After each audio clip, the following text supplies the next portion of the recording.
दोस्तों नमस्कार। इन दिनों राहुल गांधी का एक वीडियो काफी तेजी से सोशल मीडिया में वायरल हो रहा है। वह वीडियो दिल्ली के आनंद विहार स्टेशन का है, जहां राहुल गांधी कूली के ड्रेस में नजर आ रहे हैं और वह बोझा भी उठा रहे हैं, यानी वह बोझ को भी उठा रहे हैं। उनके हाथों में कूली जिस तरह बिल्ला लगाते हैं वह भी बिल्ला लगाए हुए हैं। राहुल गांधी का जो यह नया रूप है वह काफी तेजी से सोशल मीडिया पे वायरल हो रहा है और इसे काफी ज्यादा लाइक्स मिल रहे हैं। इससे पहले राहुल गांधी करोल बाग में एक मोटर मैकेनिक की दुकान में जाते हैं और उनसे बात करने लगते हैं। मोटर कैसे पार्ट्स उसके रिपेयर किए जाते हैं उसमें वह हिस्सा लेते हैं। उससे पहले राहुल गांधी हरियाणा में खेतों में जाते हैं और किसान के साथ वह धान रोपने का काम करते हैं।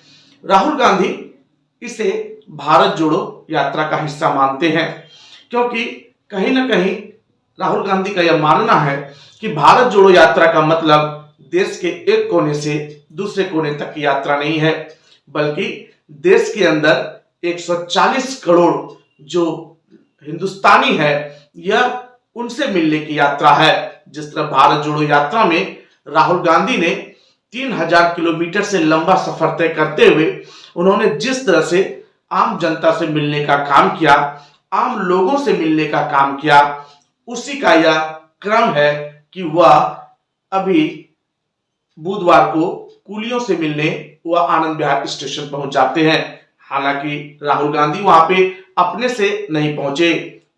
वहां के कूली एसोसिएशन ने, कुछ कूलियों ने वीडियो जारी किया था और उस वीडियो में उन्होंने राहुल गांधी से मिलने का आग्रह किया था। उनके आग्रह का सम्मान करते हुए राहुल गांधी पहुंचे और उन कूलियों ने अपनी समस्याओं को बताया। राहुल गांधी ने समस्याओं के समाधान का आश्वासन दिया है। सवाल यह उठता है कि अगर कूलियों को समस्या थी तो वह रेल मंत्री को उन्होंने क्यों नहीं बुलाया? क्या रेल मंत्री अश्विनी वैष्णव पे उन्हें विश्वास नहीं है? उन्होंने प्रधानमंत्री को क्यों नहीं बुलाया? क्या प्रधानमंत्री पर उनको विश्वास नहीं है या किसी अन्य जिम्मेदार मंत्रियों को क्यों नहीं बुलाया? राहुल गांधी को ही क्यों बुलाया? सवाल इसके कई मायने दिखते हैं, क्योंकि राहुल गांधी अपने भारत जोड़ो यात्रा के दौरान जिस तरीके से उन्होंने देश के लोगों से मिलने का काम किया है, जिस तरीके से हर वर्ग के लोगों से मिलने का काम किया है, चाहे महिला हो, पुरुष हो, बुजुर्ग हो, बच्चे हो, उनके इस मिलने के तरीके से कहीं ना कहीं देश के मिजाज में फर्क आया है और उनके जो तौर तरीके हैं, उनके जो बात करने के तरीके हैं, उनको जो गंभीरता से आम लोगों को जो सुनने की उनकी जो स्वभाव है वह कहीं ना कहीं हिंदुस्तान को काफी रास आया है और कहीं ना कहीं समाज के सबसे निचले वर्ग के लोगों को, समाज के कामगार वर्ग के लोगों को ऐसा लगता है कि अगर हमारी समस्या का समाधान कोई कर सकता है, कोई अगर आकर के हमारे दरवाजे पे हमारी समस्या को कोई अगर सुन सकता है तो कहीं ना कहीं राहुल गांधी है। इसलिए कहीं ना कहीं उन कूलियों को लगा कि शायद मोदी जी को बुलाएंगे तो हो सकता है वो ना आए, रेल मंत्री को बुलाएंगे हो सकता है वो नहीं आए, लेकिन राहुल गांधी को बुलाएंगे तो वह निश्चित रूप से आएंगे। क्योंकि राहुल गांधी का जो मिजाज है वह मिजाज काफी लोगों के अंदर, आम जनता के अंदर एक विश्वास को जन्म दे रहा है कि यह सुनते हैं और दूसरा सुनाते हैं। कांग्रेस ने इस तस्वीर को शेयर करते हुए, जो रेलवे स्टेशन की है, कूली की जो तस्वीरें हैं उनको शेयर करते हुए लिखा है कि राहुल गांधी अब देश के जनता के नेता बन चुके हैं, वह जननायक बन चुके हैं।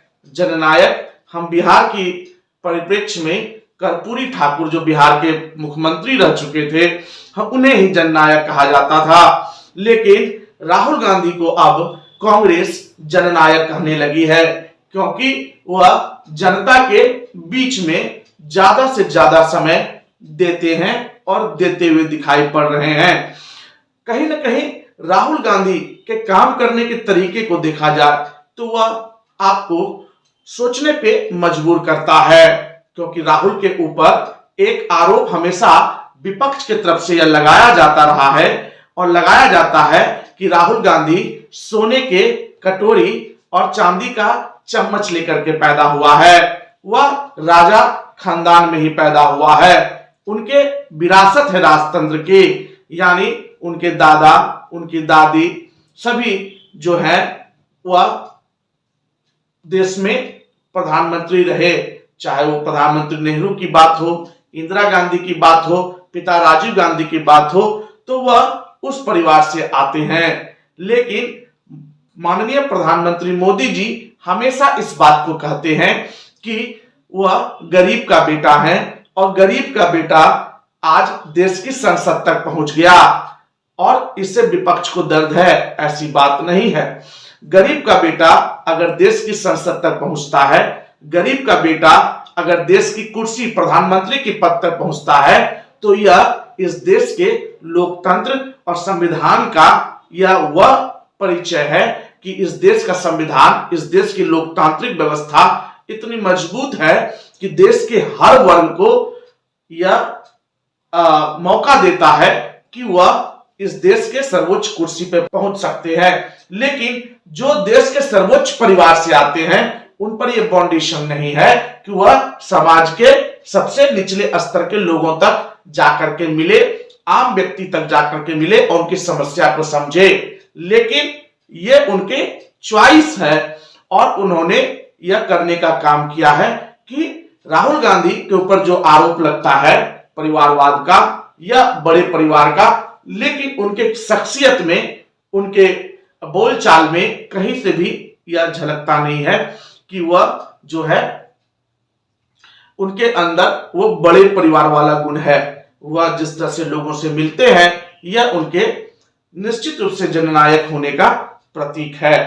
तो राहुल गांधी का ये नया नया जो रूप देखने के लिए मिल रहा है यह इस देश के युवाओं को काफी भा रहा है और निश्चित रूप से राहुल गांधी जननायक की भूमिका में नजर आ रहे हैं।